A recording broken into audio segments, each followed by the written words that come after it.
जय हिंद मेरे डियर साथी। मैं आपका साथी विकास और आज हम देखने वाले हैं डी फार्मा सेकेंड ईयर का चैप्टर नंबर 2। ये हिंदी मीडियम का बैच है, हिंदी इंग्लिश मिक्स बैच है। ठीक है, इसमें हम आज पढ़ने वाले एंटी कोलिनर्जिक ड्रग्स, यानी चैप्टर नंबर 2 में हम कोलिनर्जिक ड्रग्स को पूरा डिटेल में देख लिए थे। ठीक है, यदि आप कोलिनर्जिक ड्रग्स नहीं पढ़े तो उसको आप देखिएगा, तो ये वीडियो देखिएगा तो आपको एकदम अच्छे तरीके से समझ में आएगा। अब लिख रखा है एंटी कोलिनर्जिक ड्रग्स। अब कोलिनर्जिक क्या होती है? एक ऐसी दवा होती है जो एसिटाकोलिनिक रिसेप्टर होता है। क्या होता है? एसिटाकोलिन रिसेप्टर होता है जिसको बढ़ाने का काम करता है। अब लिखा है एंटी, एंटी मतलब भैया रोकने का काम करता है। तो क्या लिख रखा है? एंटी कोलिनर्जिक ड्रग्स दवाओं का वह वर्ग है जो सेंट्रल नर्वस सिस्टम और पेरीफेरी नर्वस सिस्टम में म्यूस्कैरेनिक रिसेप्टर पर न्यूरोट्रांसमीटर एसिटाकोलाइन क्रिया को रोकता। वो बढ़ा रहा था बट ये एंटी हो गया है तो उसके रिसेप्टर को क्या कर देगा? ये रोकने का काम करता है। ठीक है, कहने का मतलब क्या होता है इसको हम अपने मद यहाँ से बताते हैं। देखिए, ये आपके सामने मान लेते हैं, आपके सामने न्यूरोट्रांसमीटर एक तुम्हारे पास रिसेप्टर है। क्या हो गया? रिसेप्टर है। अब इस पे एंटी कोलिनर्जिक जो ड्रग्स मान लेते हैं, ये रेड कलर का जो हम बना रहे हैं ये कौन सी दवाइयाँ हैं? एंटी कोलिनर्जिक ड्रग्स है। ठीक है, एंटी कोलिनर्जिक आपके सामने क्या हो गई? एक ड्रग्स है। ठीक, एंटी कोलिनर्जिक ड्रग्स है। अब इस रिसेप्टर पे यदि क्या करेगी? बाइंड होगी अच्छे तरीके से, तब अपने एक्शन को क्या कर देगी? परफॉर्म करेगी। ये तो आप नॉर्मल जान रहे हैं, बट लिख रखा आपके सामने क्या हो जाएगा? Anti cholinergic drugs. Anti cholinergic drugs क्या होती है? अब एंटी मतलब उसके अगेंस्ट जाएगी, इसको बाइंड ही नहीं होने देगी। अब भैया बाइंड नहीं होगी तो एक्शन को क्या कर देगी? रोक देगी, जिससे जो भी एक्टिविटी होनी वो होगा नहीं। तो वही चीज़ सेम टू सेम आपके सामने यहाँ लिख रखा है।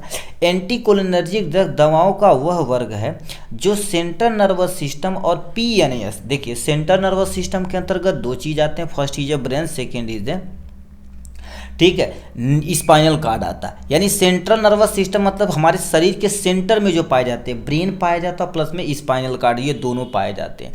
पेरीफेरी नर्वस सिस्टम ऐसे सिस्टम होते हैं जो हमारे शरीर के अगल बगल से सूचनाओं को न्यूरॉन के जरिए किसको देते हैं? स्पाइनल को, स्पाइनल ब्रेन के देता है तो अपना एक्शन परफॉर्म करता है। ठीक, उस पर म्यूस्कॉर्निक रिसेप्टर होता। अब ये कईयों टाइप से हो सकती हैं, M1 M2 M3 कईयों होते हैं। ठीक है, म्यूस्कॉर्निक रिसेप्टर पर न्यूरोट्रांसमीटर जो क्या कर देता है? ठीक है, न्यूरॉन को ट्रांसमिट करता है, एसिटाकोलिन की क्रियाओं को रोकता है। बताइए, आप बताओ, उसके रिसेप्टर पे जाके जब बाइंड होगा तो CNS और PNS से जो भी म्यूस्कॉर्निक रिसेप्टर है वो अपने, ठीक है, इसको बाइंड नहीं होने देगा। बाइंड नहीं हो देगा तो इसकी क्रियाओं को क्या कर देगा? ये रोक देगा। ठीक, पॉइंट नंबर पहला।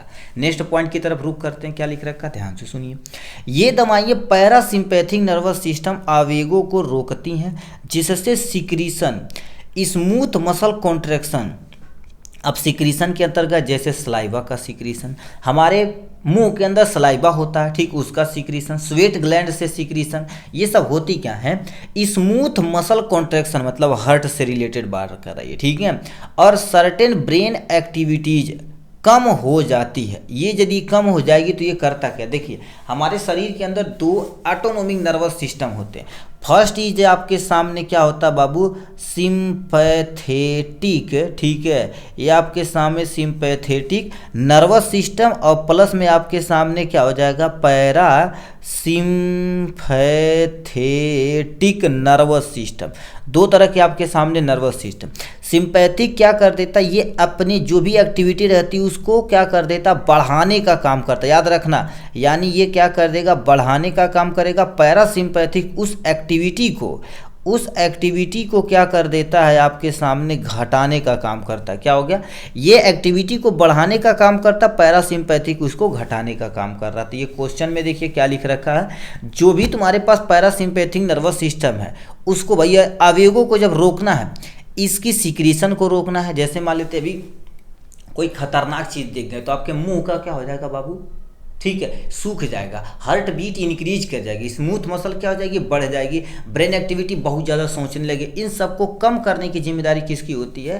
पैरासिम्पैथेटिक नर्वस सिस्टम की होती है। ठीक, नेक्स्ट पोर्शन में पॉइंट में क्या लिख रखा है?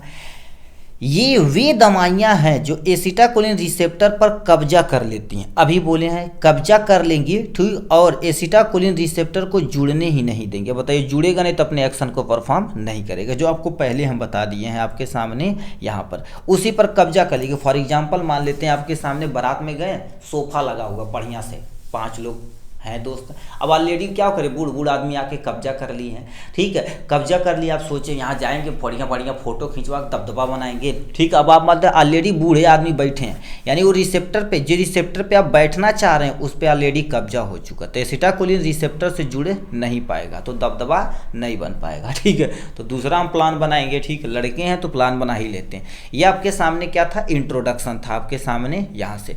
अब हम आते हैं, तुम्हारे पास क्या कर दिया, दवाओं के क्लासिफिकेशन के बारे में, ठीक है। इसको देखा जाए तो कईयों में क्लासिफिकेशन किया गया, बट मेनली हम 2 में क्लासिफिकेशन किए गए। First is the anti muscarinic agent, दूसरा एंटी निकोटिनिक एजेंट होता है। मिस्कोर्निक एजेंट के अंतर्गत 2 चीज़ आते हैं। फर्स्ट चीज़ है, इसमें तुम्हारे पास क्या होती है, ऐसी दवाइयाँ जो नेचुरल होती हैं, नेचुरल में तुम्हारे पास किसी भी, ठीक है, नेचुरल मतलब डायरेक्ट प्लांट वगैरह से प्रयोग की जाएगी, ठीक है। इसको हम ब्रैकेट के अंदर कर देते हैं आपके सामने यहाँ से। नेक्स्ट में आपके सामने क्या हो जाएगा बाबू, सिंथेटिक हो जाएगी, क्या हो जाएगी आपके सामने, सिंथेटिक हो जाएगी यहाँ से, ठीक। तो ये 2 दवाइयाँ इसी के अंतर्गत आती हैं। अब इनका एग्जाम्पल समझते हैं। सिंथेटिक मतलब लैब में कहीं न किसी तरह से बनाई गई। नेचुरल में तुम्हारे पास क्या हो जाएगा, जैसे फर्स्ट चीज़ है एट्रोपिन आता है, ठीक है, एट्रोपिन आता है, जो आप कोलिनर्जिक में अच्छे से पढ़े होंगे यहाँ से, नहीं तो इसी में अब पढ़ा जाएगा, ठीक है, एट्रोपिन हो जाएगा। नेक्स्ट में आपके सामने क्या होगा, स्कोपोलामीन हो जाएगा, ठीक है, ये आपके सामने यहाँ स्कोपोलामीन हो जाएगा। सिंथेटिक में ऐसी दवाइयाँ आती हैं जो तुम्हारे पास किसी न किसी द्वारा लैब में सिंथेटिस की जाती हैं। इसमें तुम्हारे पास क्या हो जाता है, जैसे आपके सामने क्या हो जाएगा, प्रेनजेपिन हो जाएगा, ठीक है, ये आपके सामने दवाइयाँ हो गई। नेक्स्ट में आपके सामने क्या लिख रखा है, आइप्री, ठीक है, ट्रोपियम हो जाएगा आपके सामने यहाँ से, ठीक है। तो ये आपके सामने 2 दवाइयाँ दी गई हैं आपके सामने यहाँ से। एंटी निकोटिनिक एजेंट, ऐसे ड्रग्स होती है जो क्या कर देती है, निकोटीन एजेंट समझते, उसको अगेंस्ट वर्क करते, उसको एंटी निकोटिनिक एजेंट बोलते हैं। इसमें तुम्हारे पास, इसमें भी 2 फर्दर डिवीजन किया गया। सबसे पहले आपके सामने क्या हो जाएगा, गैंग्लियोनिक, ठीक है, ये आपके सामने क्या हो जाएगा, गैंग्लियोनिक ब्लॉकर, मतलब जो गैंग्लियन होते हैं उसको ये ब्लॉक करेंगे। पहला ब्लॉकर आपके सामने, इसमें 1-2 दवाइयाँ हम ले लेंगे, ठीक। उसके बाद आपके सामने क्या हो जाएगा बाबू, न्यूरो, ठीक है, न्यूरोमस्कुलर, ठीक है, न्यूरोमस्कुलर ब्लॉकर हो जाएगा। न्यूरोमस्कुलर ब्लॉकर आपके सामने यहाँ से हो जाएगा इसमें, ठीक है। तो इसमें हम क्या कर देंगे, 2 दवाइयाँ, इसमें तो भी एग्जाम्पल याद रख लेंगे, ठीक है। अब गैंग्लियन ब्लॉकर में तुम्हारे पास क्या होगा, एक बढ़िया एग्जाम्पल आ जाता है तुम्हारे पास, हेक्सामेथेनियम आता है, मेथेनियम होता है, ठीक है, हेक्सामेथेनियम होता है आपके सामने यहाँ से, ठीक है। उसके बाद आपके सामने नेक्स्ट में तुम्हारे पास लिख रखा है पेंटोलिनियम होता है, पेंटोलिनियम होता है आपके सामने यहाँ से, ठीक है। न्यूरोमस्कुलर ब्लॉकर में तुम्हारे पास क्या आ जाता है, सबसे पहला एग्जाम्पल तुम्हारे पास क्या आ जाता है, ट्यूबोकुरा, ठीक है, रीन आ जाता है, ठीक है, ये आपके सामने एक एग्जाम्पल। ये नेक्स्ट एग्जाम्पल क्या कर देते हैं आपके सामने, पैंकुरोनियम आता है, ठीक है। तो ये आपके सामने 1-1, 2-2 हमने एग्जाम्पल इसमें लिख दिया है, ठीक है। तो क्लासिफिकेशन मान लेते हैं, फर्दर क्लासिफिकेशन नहीं याद रहेगा तो इसमें 1-2 दवा का नाम याद रखेंगे, इसमें 2-4 दवा का नाम रखेंगे, याद, काम खत्म हो जाएगा, ठीक। अब हम आते हैं, क्या हो गया, एंटी म्यूस्कोनिक, मतलब ये जो दिया गया इसके बारे में थोड़ा सा समझ लें, क्या लिख रखा, एंटी म्यूस्कोनिक एजेंट, ठीक है, वे होते हैं जो म्यूस्कोनिक रिसेप्टर पे एसिटाकोलिन के एक्शन को ब्लॉक करते हैं, इसीलिए नाम दिया गया एंटी म्यूस्कोनिक एजेंट कहलाते हैं, ठीक। अब इसमें हमको क्या क्या पढ़ना पड़ेगा, इनके बारे में थोड़ा थोड़ा हम पढ़ लेते हैं, ठीक है। यहाँ से इसमें सबसे पहले तुम्हारे पास क्या पढ़ना पड़ेगा, एट्रोपिन। अब गुरुदेव एट्रोपिन वगैरह क्या होता है, इनके बारे में समझिए। एट्रोपिन इस क्लास का सबसे कॉमन एंटी म्यूस्कोनिक एजेंट है और प्रोटोटाइप ड्रग्स है। मतलब एट्रोपिन देखा जाए तो हॉस्पिटल के इमरजेंसी केस में हमेशा रहना ही रहना चाहिए, ठीक, ये हो गया। यह एट्रोपा बेल्डोना नामक, ठीक है, नामक प्लांट से प्राप्त किया जाता है। अभी बोले नेचुरल होता किसी न किसी प्लांट से एक्सट्रैक्ट से बना निकाला जाएगा, तो एक प्लांट का नाम है एट्रोपा बेल्डोना। यदि फार्माकोग्नोसी में आप पढ़े होंगे फर्स्ट ईयर में तो उसमें आप जान रहे होंगे, ठीक, नामक प्लांट से प्राप्त किया जाता है। एट्रोपिन सभी प्रकार के म्यूस्कोरनिक receptor M1, M2, M3, M4, M5 को ब्लॉक करता है, ठीक है, इसीलिए इसे क्या कर देते हैं, यानी एट्रोपिन को यम ब्लॉकर भी कहते हैं। क्या बोलते हैं? यम ब्लॉकर बोलते हैं, ठीक है। इसको इमरजेंसी ड्रग्स के अंतर्गत भी रखी जाती है, ठीक। ये हो गया आपके सामने। यहाँ से फार्माकोलॉजिकल एक्शन देखा जाए तो कहाँ कहाँ ये वर्क करते हैं। पहले देखा सेंट्रल नर्वस सिस्टम पे कैसे वर्क करते हैं। थेरापेटिक डोज पे देखा जाए तो हल्का देंगे तो क्या करेगा, स्टिमुलेशन करेगा, थोड़ा सा बढ़ावा देगा। यदि थोड़ा सा डोज ज़्यादा होगा तो हेलुसिनेशन वगैरह नहीं होता है, जैसे चक्कर वगैरह आता है, उल्टा सीधा देखेंगे पता चलेगा पूरी धरती या नाच रही है, तो ये आपके सामने इसमें स्टिमुलेशन होता है। आँख यानी पुतली का फैलाव और आंसू क्या कर देता, कम करता। देखिए ये ड्रग्स एट्रोपिन दिया जाएगा तो पुतली को क्या कर देगा, थोड़ा सा फैलाव कर देगा, ठीक है। आंसू क्या कर देगा, कम कर देगा, मतलब जो एक्वस ह्यूमर है, एक्वस ह्यूमर के प्रोडक्शन को क्या कर देगा, थोड़ा सा स्लो करेगा, ऑलरेडी तुम्हारे पास आंसू कम हो जाएगी। रिस्पायरेटरी ट्रैक पे क्या करता है, ब्रोंकोडाइलेटर। ब्रोंकोडाइलेटर मतलब जो ऐसे हमारी यो, ठीक है, फेफड़ा वाला तुम्हारे पास हिस्सा है उसको थोड़ा सा क्या कर देगी, ये चौड़ा कर देगा, ठीक है, जिससे ब्रोंकियल सीक्रेशन क्या हो जाएगा बाबू, थोड़ा सा देखो ब्रोंकोडाइलेशन करेगा, जैसे एयर का फ्लो आराम से हो जाएगा, सांस आप आराम से ले पाएंगे।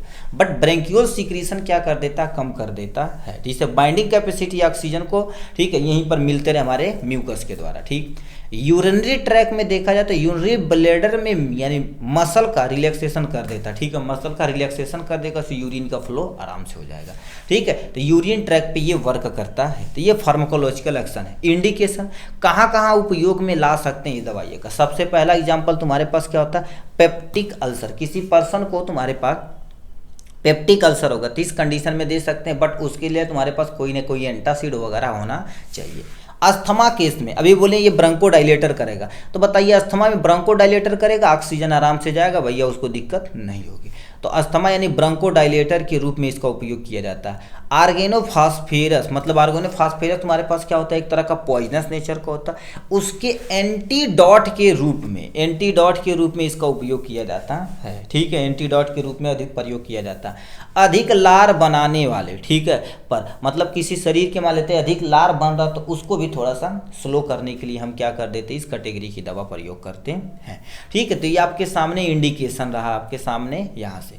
अब हम आते हैं गुरुदेव कंट्रा इंडिकेशन, कहाँ आप प्रयोग नहीं कर सकते। सबसे पहला आ सकता है ग्लाइकोमा, जिससे ग्लाइकोमा क्या होती है, एक ऐसी बीमारी होती है जिसमें इंट्राऑकुलर प्रेशर क्या हो जाता है, बढ़ जाता। इसके लिए थोड़ा सा आपको क्या करना पड़ेगा, देखिए आंख का स्ट्रक्चर देख लेते हैं। ये आपके सामने क्या हो जाएगा, प्यारा सा आंख हो जाएगा, आंख के आगे ये आपके सामने लेंस हो जाएगा, इधर से आपके सामने क्या हो जाएगा बाबू, लेंस। अब इसमें एक्वस ह्यूमर भरा होता है, यहाँ पर क्या होता है, विट्रस ह्यूमर भरा होता है। यहाँ से क्या कर देती, बहुत सारी नर्व जाती, उस नर्व को हम क्या बोलते हैं, ऑप्टिक नर्व बोला जाता है। क्या बोलते हैं, ऑप्टिक नर्व, जो मैसेज किसको लेके जाता है बाबू, ब्रेन को लेकर जाता है। किसको लेके जाता है बाबू, ब्रेन को लेके जाता है, ठीक। अब इस पे कोई भी चीज आएगी, इसको रेटिना पर बनाएगी। अब ये इमेज क्या कर देगी, यहाँ पर ब्रेन यानी ऑप्टिक नर्व के जरिए ब्रेन को जाएगा, तो आप आइडेंटिफाई कर रहे हैं भैया ये सर गुरुदेव हमारे पढ़ा रहे हैं, ठीक। बट इसमें ग्लाइकोमा में क्या होता है, ये जो तुम्हारे पास नर्व होती है धीरे धीरे क्या हो जाती है बाबू, डैमेज होना लगती है, ठीक है। अब भैया जब डैमेज होगी तो जैसे डैमेज होगी, अब डैमेज क्यों हो रही है, क्योंकि इंट्रा आकुलर प्रेशर मतलब आंख के अंदर क्या होता है, विट्रस ह्यूमर, ये तुम्हारे पास एक्वस ह्यूमर है, इसका प्रेशर ये लेंस के होने के नाते विट्रस ह्यूमर का प्रेशर इस पे जाता है, जिससे ये क्या होती है, नर्व डैमेज होने लगती है। तो इसलिए बोला जाता है इंट्रा आकुलर प्रेशर बोला जाता है, ठीक।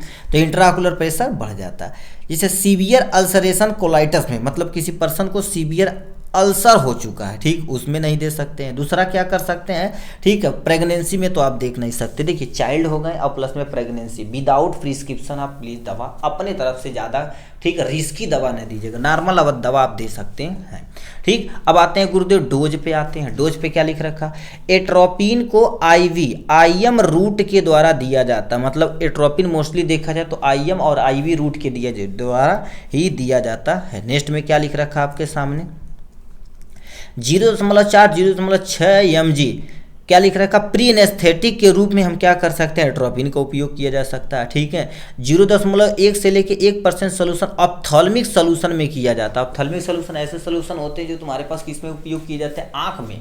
ठीक, उस क्या बनाने के लिए भैया, बनाने के लिए क्या चीज़, वो ठीक ड्रॉप बनाने के लिए उसमें उपयोग किया जाता है ऑप्थेल्मिक सोल्यूशन के रूप में।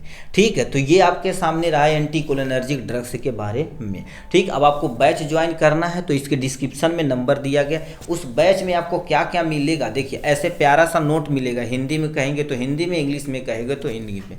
उसके साथ साथ आपको 2023 का पूरा पेपर सोल्यूशन, 24 और 25 का पूरा पेपर सोल्यूशन मिलेगा। उसके साथ साथ आपको सुपर 25 क्वेश्चन मिलेगा और उसके साथ साथ आपको डेली लेक्चर मिलेंगे। लेक्चर खत्म होते इसका नोट आपके व्हाट्सएप पे डेली प्रोवाइड करा दिया जाएगा पीडीएफ के फॉर्म में। ठीक है, ये बैच तब तक जारी रहेगा जब तक आपका पूरा एग्जाम खत्म नहीं हो जाएगा। ठीक, तो चलिए आज के लिए बस इतना ही, फिर मिलेंगे नेक्स्ट वीडियो में नेक्स्ट टॉपिक के साथ। तब तक के लिए bye bye and take care.